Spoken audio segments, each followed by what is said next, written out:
Hello and welcome. Of late, to be precise, on 1st August 2022, the Central Board of Indirect Taxes and Customs, CBIC in short, has issued a notification regarding e-invoicing.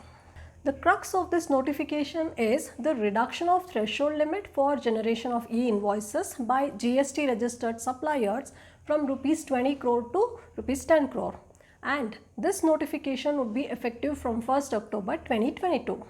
That said, today we aren't going to talk about this notification. Instead, this video focuses on the impact of this notification on GST registered buyers or recipients and how you as a buyer or recipient can protect your interest if the supplier defaults. What exactly do I mean by this? We'll shortly understand.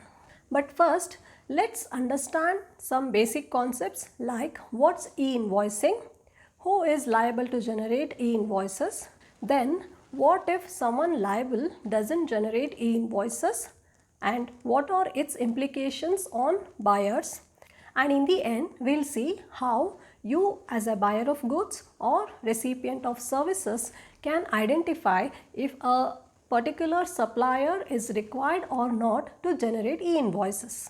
Let's start with the first question. What is an e-invoice? E-invoice means electronic invoice.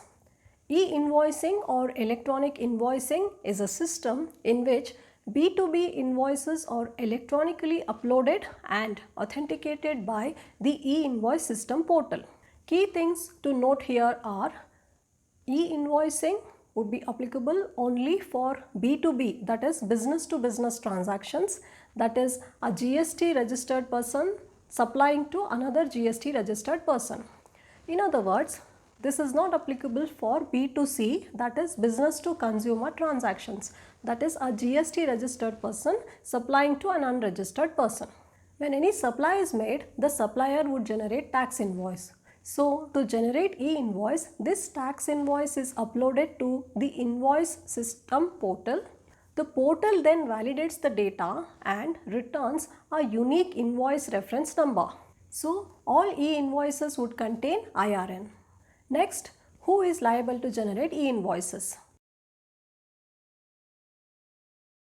At present, every registered taxable person having an aggregate annual turnover from taxable supplies exceeding Rs 20 crore in any of the preceding financial years starting from 2017-18 onwards. In other words, if you are a GST registered person and if your aggregate annual turnover, aggregate here means if you have more than one GST registration under same PAN, then the total of the turnover, and this aggregate turnover for preceding year, if it is more than 20 crore. Here preceding year can be any year starting from financial year 17-18. So starting from financial year 17-18, if in any of the previous year, if your aggregate annual turnover is more than 20 crore, then you would be required to generate e-invoice. That said, with effect from 1st October 2022, this threshold limit of 20 crore is going to be reduced to 10 crore. In other words, with effect from 1st October 2022, if the annual turnover is more than 10 crore, then such suppliers would be required to generate e-invoices. What if the supplier, though liable, doesn't generate the e-invoice? What's its impact on buyers? Let's say the supplier generates tax invoice and not e-invoice. First of all, such invoices would be considered as invalid. Obviously, the supplier would be liable to penalty. Further, as a buyer or recipient, you will not be able to avail input tax credit, which is again a loss for you. Now the next question, which is the key part of the video, is how to check if a particular supplier is required or not to generate e-invoices. Very simple. All you need is GST identification number or GSTIN, which is mentioned on the invoice. If you don't have GSTIN, you may find out if you have PAN of the supplier. If you would like to know how, you may consider watching my earlier video, the link in the top right corner. But before we actually attempt to check the status, let's find out how this functionality works. We can check online the status of e-invoice enablement of taxpayers. That is, whether e-invoice is enabled for a particular taxpayer or not. If it is enabled, then the supplier might be required to generate e-invoices. If it is not enabled, the supplier is not required to generate e-invoices.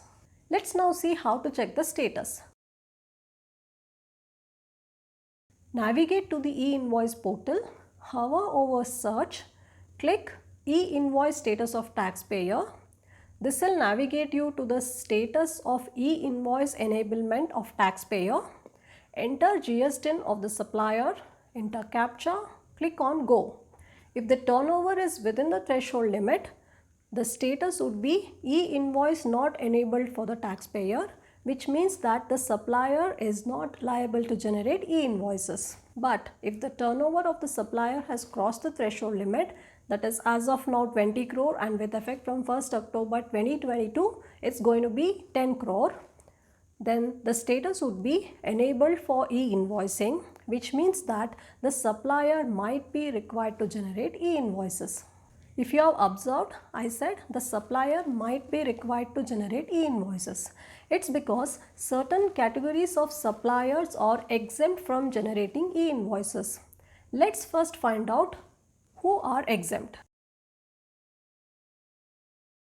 First, an insurance company or a bank or a financial institution, including non-banking finance company. Let's say you have purchased an insurance policy. So the insurance company would issue you a tax invoice. The insurance company in this case is not required to generate e-invoice. Similarly, if you pay any fee to your bank, then the bank would not be required to generate e-invoice for the fee that you have paid. Second, goods transport agency, that is GTA. So GTAs are not required to generate e-invoices. Third would be persons providing passenger transportation services.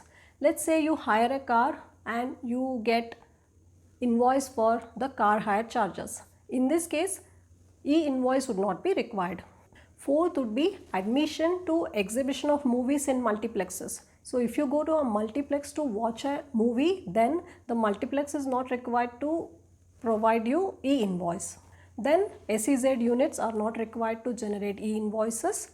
Then government company, that is public sector units, and local authority like municipal corporations are not required to generate e-invoices. So what's the summary? First, if e-invoice is not enabled for a particular supplier, then such supplier is not liable to generate e-invoices. Second, if e-invoice is enabled for the supplier and if the supplier falls in the exempt category, even then the supplier is not liable to generate e-invoices. Lastly, if e-invoice is enabled for a supplier and if the supplier does not fall in the exempt category, then the supplier is required to generate e-invoices. That's all I have for you in this video. Hope this was helpful. If you have enjoyed this episode, you may like and share the video. Thank you for watching.